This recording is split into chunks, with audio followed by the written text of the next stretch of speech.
I see. Okay. And it's also a waste of our money. Yeah. Okay, please. My name is Erica Harrington. I live on Deodar. My name is Erica Harrington, and I live on Deodar Street. And I have kids that go to Ohlone Elementary that commute to Midtown, and I'm in support of the Bike Boulevard. And I think there are other routes that cars can take. And the reality is, in the morning there are a ton of kids commuting to and from schools. And so I'm glad that there's a safe route, and I'm hoping that cars will learn to adjust and be safe around student commuters. Okay, so you like the improvements? Yes. Okay, great. Have the lady behind. My name is Christine Weissen, and I also love the new Ross Road. I'm teaching my kids how to ride it safely. It may not feel comfortable at first to ride in the lane, but it is the most safe place for a rider to be, and the cars are slowing down. I'm seeing it every day. Okay. Cedric. I'm Cedric de la Bourgeoisie. Lived in Palo Alto my whole life. I lived in this town for 10 years. I live now in Barron Park, and I'm a daily cyclist, and I generally support the Bicycle Boulevard. My name is Allison Conner. I live on Ross Road. I have serious concerns about how the city handles overnight, so sharing information with us, and I'm here to find out what the city wants from how this is gone. My name is Ken Joy. I live 2 blocks away from here on the other side of El Camino, and I've been following the controversy around Ross Road on the next door. Do you have an issue or opinion about it? Not that I say it. Okay, that's fine.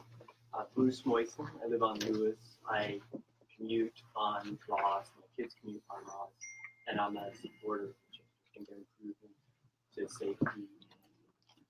Okay, please. Indra Levy, I live on Thomas Drive, and I agree with the concerns about safety rather than feeling excited about these changes, and also I'm a little upset about the lack of consultation beforehand. Okay, please. Richard Placone. I live in the Chamalis Drive in Barron Park, so I'm not directly involved in Ross Road, but my concern is this. The city of Palo Alto tried to and did in fact achieve the same result on Middlefield Road, much safer, a lot less expensive than on Ross Road, which I think I have no problem with Ross Road being made into a bike boulevard. But the way it was done, I think, is guaranteed to eventually result in some kind of a serious accident. Forcing the bikes onto the roadway is not necessary, and I would invite everybody in this room, if you haven't done so already, drive from Middlefield, Page Mill Road towards downtown, and notice what they do with the intersections with the ballards. The bikes could go straight through and turn right, and the cars, which is the ballard or the ball out, forces the car to go around and make the right-hand turn. Everybody's safe. And why, I want to ask you as a council member, why did the council approve Ross Road when Middlefield had already been done, achieving the same result with absolute safety and a lot less money? That's it. Okay. Go ahead. Next one. Jeannie Llewellyn, I live on East Meadow Drive. My concern was when I was watching the fire truck negotiate around the roundabout and the garbage trucks. My other part is I'm a designer, and we're user-based designs. So having the users ask first before it got designed would have been a lot less trouble. My name is Michael Chen. I live on Christine Drive. On a daily basis, I go and swim with the YMCA, so I see it. I see the commingling of bicycles and cars, because when I come back from swimming, it's right before 8 o'clock, whenever JLS students and probably some gun students too are going down. And I'm not opposed to the speed bumps. I'm not opposed to slowing down cars. I am opposed to forcing cars and bicycles to share the same, and forcing cars to make a choice between whether they want to make an illegal move to go around them or drive at 6 miles an hour behind them. Okay, please. My name is Shirley. I live on Christine. I am his wife, and similar opinion about the Ross Road. I have seen kids get frozen kind of in the roundabouts, and sometimes bikers, they don't stop also. I mean, it's the roundabout, you don't stop, but the problem is you're competing. The cars are trying to go, and the bikers, they're trying to go, and I find it is really dangerous. And also the same thing, I have seen, recycling trucks and stuff like that, and they're driving onto the sidewalk, and it's kind of scary. So that's the thing. I think that I don't understand why they don't have a bike lane, or like this gentleman said, like the Middlefield Road, and it's so much safer for everybody. My name is Suzanne Jacobs, and I live near Meadow, though closer to JLS and Mitchell Park. But I drive down Meadow and Ross roundabout once a week regularly, and my child who just graduated high school used to go down Meadow every single day on her bike. If it were the configuration that it is right now, I am not sure I would send her down Meadow, at least until everybody gets more of a chance to get used to it. But what I'm afraid of is that in the process of everyone getting used to it, there was already a child hit on Ross. I'm afraid more will be hit. That could have been my kids. Where did that happen? Where did the kid get hit? It was on Nextdoor.com, Laura, a Gideon. Was it like a week ago? Or? It was probably, what is everyone, 2 weeks Yeah. ago? In the last couple of weeks. It was, Oh, I see. The kid was on the sidewalk and fell into a car. Oh, I see. Okay. the car was too close. She said the car was a little close to it was on one of the pinch points, she said. The car was a little too close to the sidewalk, and maybe her kid was a little too close to the, rolled curb, but it happened already. John Wu. I live on Sutter Avenue near Ross, and I think the basic complaint I have is too much of the roadway are taken up by those artificial barriers, and the cars and bicyclists are being forced to come together, and that's just a dangerous design. I'm Lou Freed. I live near the corner of Loma Verde and Rose. And I've got two comments. One is I don't see any wheelchairs here. And I think that's a problem. And the second is that there are islands at the corner that have been built on all four sides. And I don't think a hook and ladder or some of the emergency vehicles can get there when I need it. And where seconds count. I'm looking at the construction trucks, and they have to go straight through and around the block in order to navigate. So what about response time? Yeah, response time is good. Response time, if it's bad, can kill me as a senior. Nick Briggs. I live in Barron Park, and I guess my position is I'm pro roundabouts. I've driven in many countries where roundabouts are very popular, and this one is not out of the range of things that I've encountered before. I'm not so keen on the treatment on Ross, but I drive and ride over there. Not all that frequently, but I have driven and ridden through there. I am most interested in hearing, probably not in this meeting, but maybe at some point, whether the people who designed all of this actually paid attention to much of the research that's been done.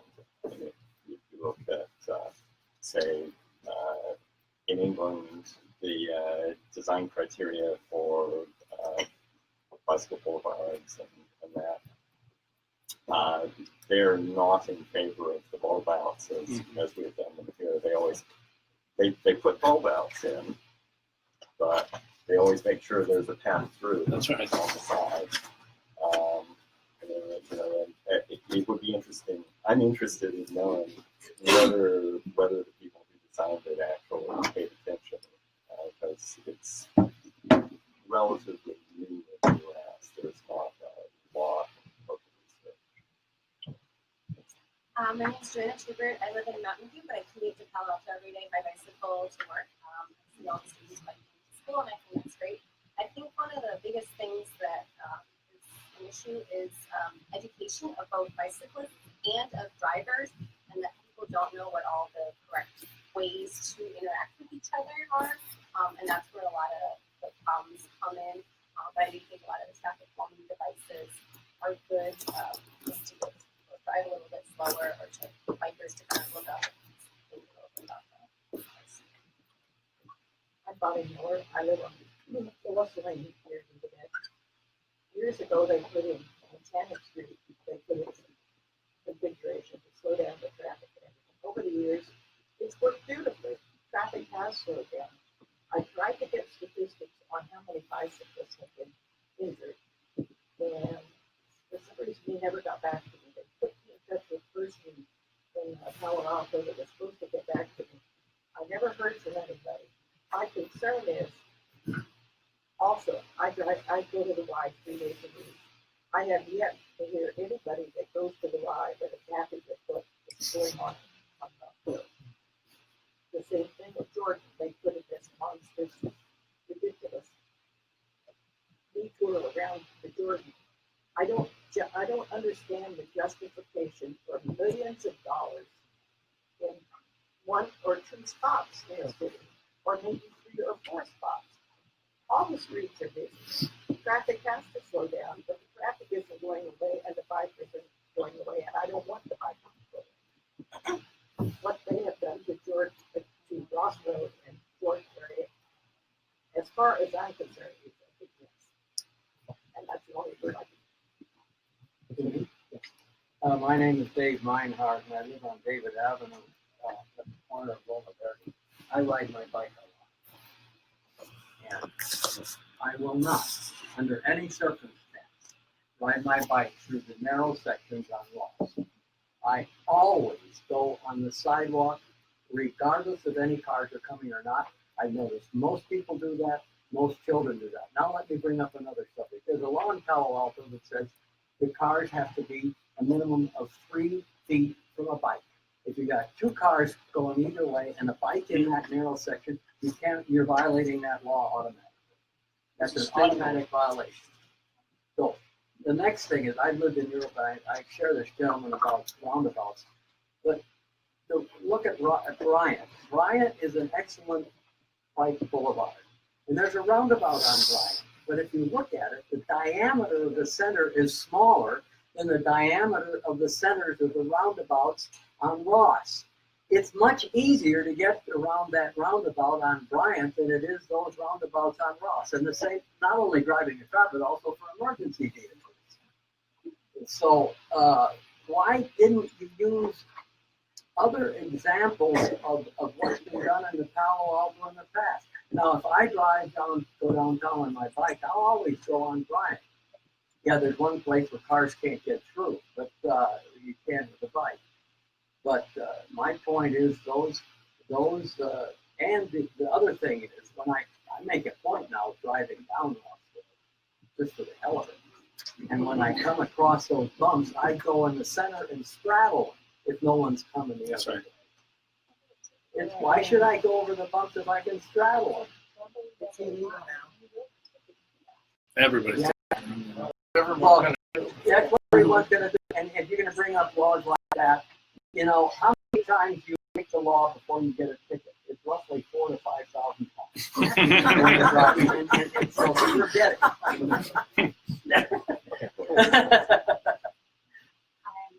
name is Catherine Lozay, and I live on Coastland, right near Maryland, Ross. And I'm here to represent pedestrians, which I walk 3 miles a day, just about every day, on those sidewalks in town. And I would say on average 3 times a week, I am within being run over by a car or a bicycle. The bicycles are on the sidewalk, and they were leading my dogs down. The cars, and I don't jaywalk. I'm very, very picky about this.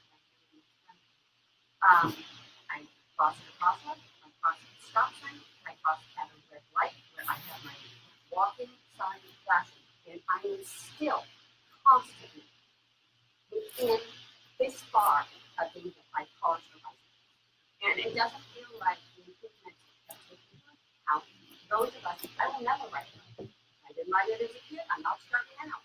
But I will walk. I walk to Palo Alto for dinner, I walk to Midtown for errands, and right now I feel that I see elderly people out trying to get to walk in with a walker. I'm worried about them. I see little kids out, I'm worried about all of us that are on the sidewalk.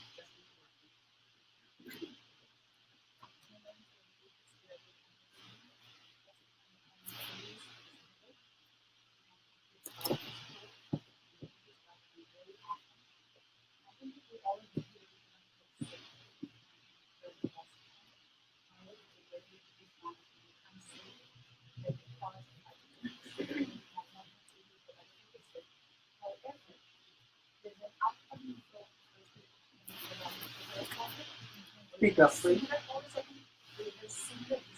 No, it's not similar at all. Excuse me, that's not correct. That's what you're turn. I'm saying this is we have similar design very close to the street.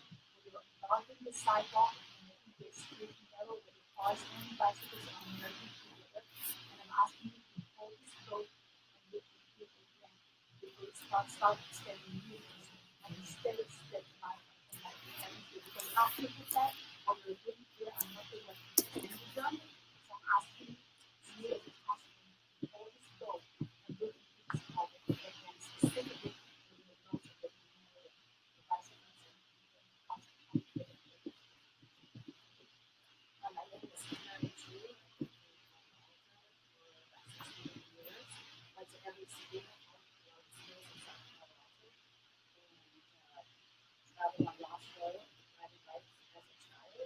Now I live near East Meadow, and so I travel roundabout and hospital to visit elderly parents. And I'm extremely I agree with many people who have made their comments about this and that, about both the project. I'm Rick Jew. I was born here and I've lived here my entire life. I have liked Rossville and all the surrounding areas and schools forever, as a little kid and as an adult. And so I can't understand why narrowing something and causing more people, more flow to go through it is safer. I understand about cars going too fast, but we make it wider and there's places for everybody. When you make it more narrow and force people to be able to operate that, you have a problem. Why don't you look at places like UCD, where I went to the university? Thousands and thousands of people bike all the time. Nobody forced anybody to get into a little tiny area to go. It's safe. It's not safe. Wider is better than narrow. Hi, my name is Ann Crichton. I am a resident of Midtown. I have 3 kids who've gone through the Palo Alto Unified School District, and I've been an advocate for safer routes to school since my kids were in kindergarten. I definitely appreciate the community plan, the network that the transportation department has outlined and developed. I feel like through the years, our community has experienced tremendous growth in tech jobs and business traffic. And I feel that the transportation department has continuously made our neighborhoods safer for families to get out on their bikes. There is a plan that's being followed. There are experts that are drawn that have experience from Europe, from Davis, from Portland, from all over the country that are used to engineer and design these. There are a lot of projects that have gone in that have been controversial in the beginning, but as people learn to use them, they become adopted and accepted forms. The Ellen Fletcher Bike Boulevard is one of those instances where people were highly up in arms against it and now embrace it as, a great success. I have great hope that boulevards like Ross Road will be the same. It's not meant for cars and bikes to be on it as they were. It's different. I understand people's concerns. Maybe there was more education and notification that the city could have done to make this a better accepted project, but I completely support it. And I completely support making the city safer and having designated corridors for cars and designated corridors for bicyclists and pedestrians. And before that, absolutely, and I completely support what the transportation department is doing. I'm Dave Alexander. I live on Ames Avenue, half a block from the intersection of Ross and Ames. I went to Cumberland. I went to Stanford. I lived my adult life in Palo Alto. I was a lawyer here for 40 years, practiced right down here on the El Camino. The idea that pushing cars and bikes together is safer is silly. I lived in England for 6 months, drove hundreds and hundreds of miles in England, drove through a lot of roundabouts. Understand how to drive around roundabouts. That roundabout is going to cause wrecks because you don't know if people are going through or they're turning left. Some people just enter. You say, well, he entered over there. He's going to go through. You enter. He comes around. Crash. I'm going to tell you as a lawyer, if I had a client who had an accident at that roundabout, or one of those pinch points, I would sue the city for negligent design. And I think I would get money out of the city. I think I would get money out of the jury. I think the city should be a defendant in every lawsuit of people who are injured by this design. I think it's grossly negligent. Avery Wang, I live on Ross here, Sutter. And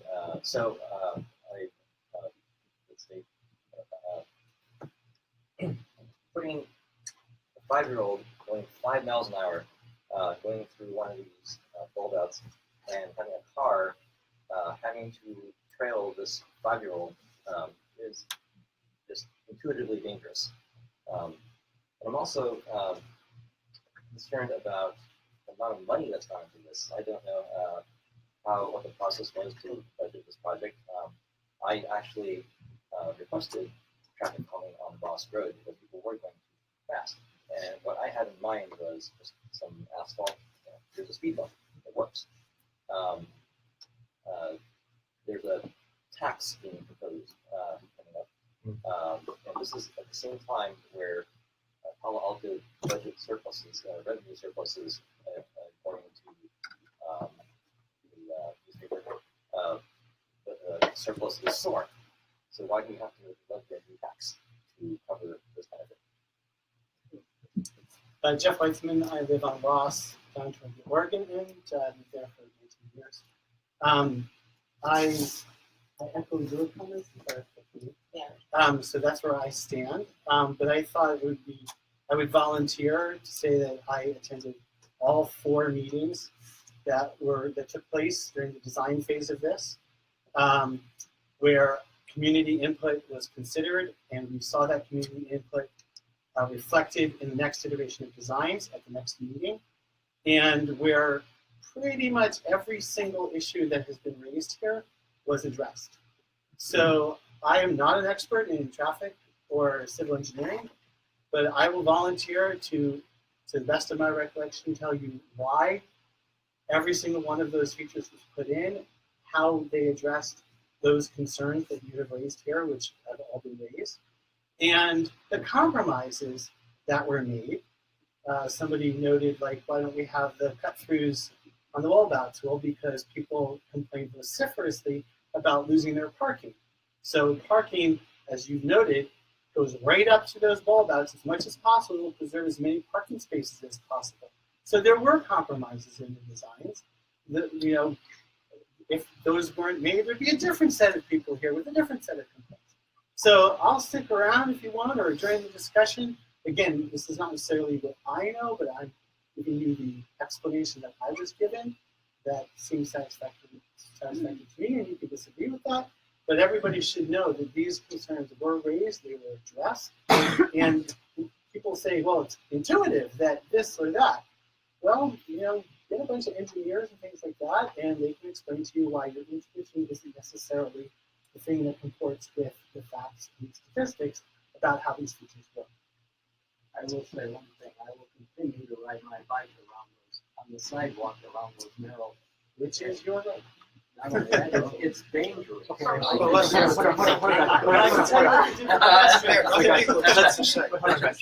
Let's say Sam China that long Ross Road right at that intersection. My problem is really, as a lot of people say, I don't like being forced into the same lane as cars. Ross used to be wide enough that you could establish a separate bike lane. That would have been great with my My name is Anna Gomez. I live on Cowper in Colorado. I'm in general in favor of bike boulevards. My wife and I both commute to work every day by bike. We don't even own a car. And I brought a couple of times over Ross, and as far as I can tell, I like it. The narrowing really slows down cars. I bike in the middle of the lane anyway when I'm on a bike boulevard, so cars stay behind me. And I really appreciate all the work the city council has done. It's a great bike system. Okay, my name is David Wong. I live on Sutter. Ross is all main road getting out of my house. My son used bike. If I commute to the DRS in the morning, I think one day he almost started because it's converted. It's so confused. I mean, he tried to the car, he started to slow down and almost leave him and try to avoid an accident. He tried to get on the sidewalk, but there's a car parking on the sidewalk. He almost hit the car.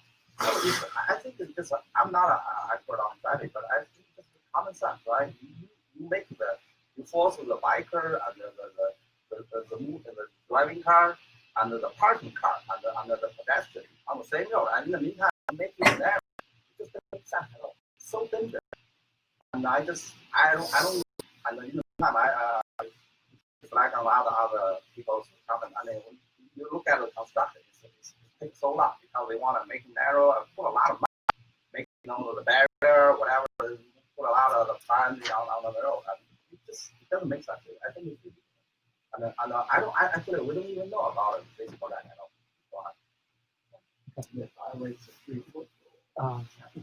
I'm John Link. I live over on Toll, but I go over to the Y 3 times a week. I'm worried about the kids on bicycles. You may train bicyclists, but these kids don't have the same judgment.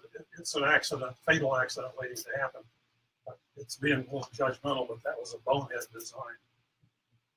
That was the first I found out about it when I started driving, even though you said you got as many meetings. Nicole Zoller-Borens, live on Copper in Midtown.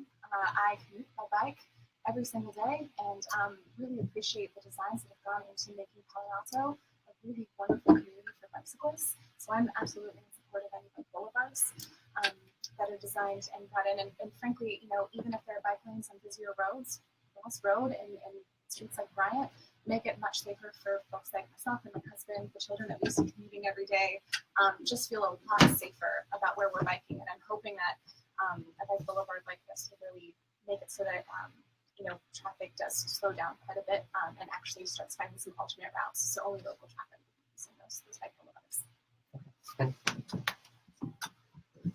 Penny, you want to? Oh, my turn? My name is Penny Elson. I worked for 14 years on PTA traffic safety, and this project was one of the projects that we did a lot of outreach at the affected school sites, JLS and Palo Verde and Gun High School, to talk with families and children about what their bicycling needs were. So there were like preliminary outreach meetings before they even developed the city's bicycle pedestrian transportation plan to sort of inform this design process. So I heard a couple of things today that I want to respond to. Generally, as a bicyclist, I've been driving and biking Ross before and after the project. I've had lots of different kinds of experiences. As a bicyclist, before the project, there was no biking. There were parked cars on the side of the road, and what I saw was kids merging anyway because they had to. And as a bicyclist, I had to. What happens when you're passing a parked car, happened previously on Ross, is when you get past parked cars, drivers had the expectation that you would scoot over to the side so they could pass you, and they would honk at you if you didn't do that, even if there was another parked car in front of you, close enough so that you would have to stop as a bicyclist. And this for students was very confusing, and that's some of the feedback that we got from kids and parents. The bulb outs are about the same width as a parked car, so as a bicyclist, my experience actually with the bulb outs really isn't different from passing a parked car.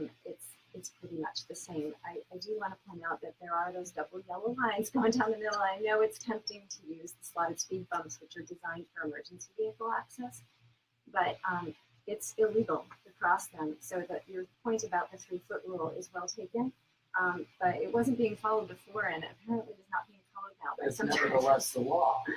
It is in fact the law. That's correct. which is why passing is not allowed in those pinch points. That's why those double yellow lines are there. And So you violate automatically. I want to address. I want to address one other comment that I heard. I want to address two comments that I heard earlier. One is that this project is like Charleston Lafayette. This project is a residential street that's being turned into a bicycle boulevard. Charleston Lafayette is a residential arterial, and the purpose of that project is to get speeds into a specific range. There are 11 schools that are served by that road, and the purpose of the project is to make sure we have standard width bike lanes the entire length of the street, which did not exist before the project. The project that's coming will not narrow the street any further than the street we experience today. In fact, it will improve operations. All right. So anyway, I just want to say that I support the project, but I think there is a little bit of misinformation here that we could probably talk about. My name is George Swaroff. I live on Byron. One thing I want to make, one suggestion is in Atherton in particular, they actually have signs that say 3 feet, cars should give bikes 3 feet of space. So if you want to spend a little bit more money, you should put those signs up on Ross Road and say that cars need to give bikes 3 feet of space. Because it is a state law, but it's a relatively recent state law, so almost nobody knows about it. The other thing is that the DMV recommends that you, as a bicyclist, you allow 5 feet between you and a parked car for obvious reasons. A very common source of accidents getting caused by cars. So if you take that 5 feet, then you are in the middle of that lane. And if you take that extra 3 feet, then cars really can't go around you. So we are expecting, this Ross Road is expecting that cars are going to be following bikes. I don't think that's reasonable to expect for maybe people in the neighborhoods that get used to it, but people come from all over. So I think it is dangerous to have that sharing of bikes and cars overall. Also, Bryant Street Bike Boulevard is a bike boulevard for 2 reasons, or 3 reasons really. It's wide, it has very few stop signs, and it has blockages for cars on strategic points. So cars don't use it as a through street, and bikes can use it as a through street and not stop very often. So Ross Road is misnamed, I think, because it has lots of stop signs, and it's made for sharing cars with bikes in the same way. So I would say we've spent a lot of money, just spend a little more, put some bollards in, get rid of some stop signs, we'll have a bike boulevard.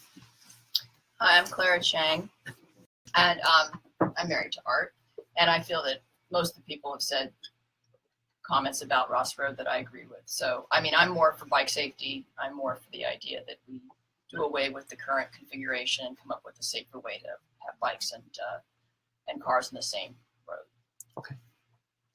Hi, I'm Carrie Templeton. I live in Barron Park, and my kids go to Ohlone Elementary School, so I drive down Meadow to Ross on a multi-times-a-day basis. And my experience has been that these changes have not improved safety. My kids will no longer be allowed to bike on that road.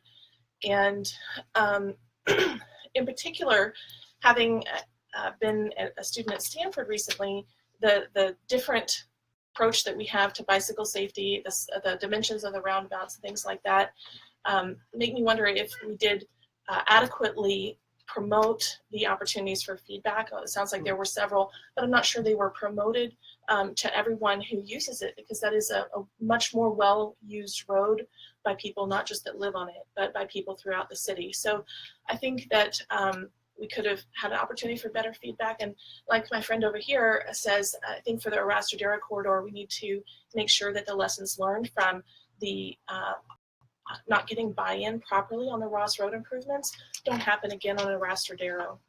Okay. So did everybody get a chance to speak? Did we miss anyone? I don't think so. Okay. Greg, I did print out slips with contact information for Joshua Mello. He's the chief transportation official of Palo Alto. So he was in charge of the process. So you can pick up his emails right here if you want to email him. Also leave my card here. Yeah, and you can answer any questions you may have. So I share the concern with safety for children. I have two daughters who grew up in this neighborhood who use that road. And my concern really is safety. There are, let me just quote one short thing, and that is from one study looking at 91 roundabouts with various configurations, the injury crashes with bicyclists increased 27%, and the severest casualties, including fatal casualties, improved or increased like 42%. What kind of roundabout? Yeah, these are various configurations. I brought the research. These are multi-lane, single lane, with bike lanes, without bike lines. There are a couple dozen studies on this. They're very consistent. Roundabouts are more dangerous for pedestrians and bicyclists, especially bicyclists. There are studies that contradict that. I looked at some of them that contradicted. One was a U.S. One is a U.S. safety study, and they assume now what people have shown is that roundabouts improve vehicular safety, car safety, because they slow down traffic. There was one U.S. safety study done, and when you read what the evidence they have, they say that it improves safety for bicyclists, but then you say, we assume safety for bicyclists, we have to study this when you read into the report.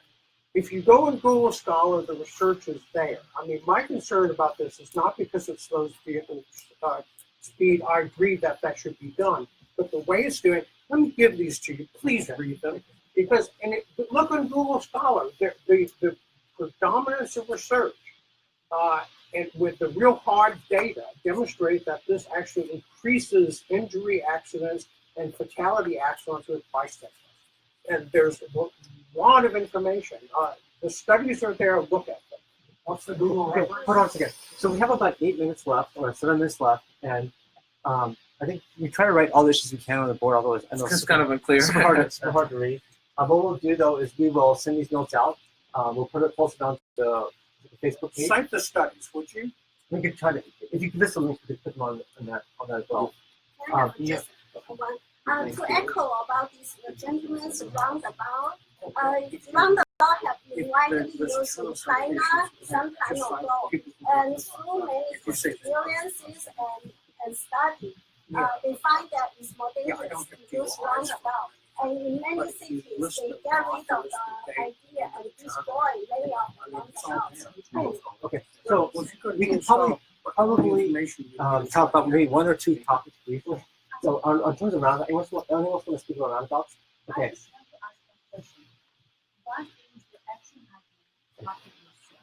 Okay. Yeah.